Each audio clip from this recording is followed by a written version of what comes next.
Hello guys!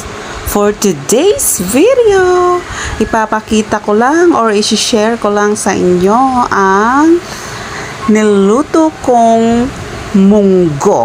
Munggo po yan guys. Ayan o. Inukoy ko. I-level up natin ang sarap ng munggo. Huwag lang basta prituhin. Pwede din nating gawing munggo patty steak. Yeah, pinasosyal ko parang rich kid, 'di ba? Para-paraan lang talaga, guys. Ayan no.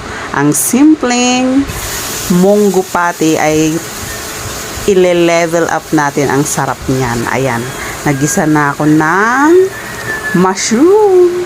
And nilagyan ko yan ng medyo gusto ko kasi is medyo maanghang, kaya nilagyan ko ng cayenne pepper. Then ayan, nalagyan lang ng gatas and cheese.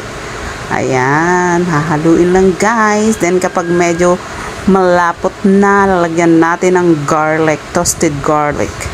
Then lagay na natin yung prinito nating munggo kanina. Ayan na guys, ang bango kaya guys, napakabango niya. Amoy na amoy ko yung gatas, keso, at yung garlic. Ayan. So creamylicious. Sarap-sarap with mushroom pa. Ayan, then mag-sprinkles na tayo ng keso sa ibabaw. Then, syempre, lalagyan ulit natin ng garlic. Ang sarap kaya ng toasted na bawang. Then, ayan na guys. Ready na ang ulam. Pwede nang kumain. Ayan. Si Pin nga guys, ay ayaw niya ng munggo. Ayan, nung ginawa kong ganyan, napakain siya ng madami. Hindi niya nakilalang munggo yan.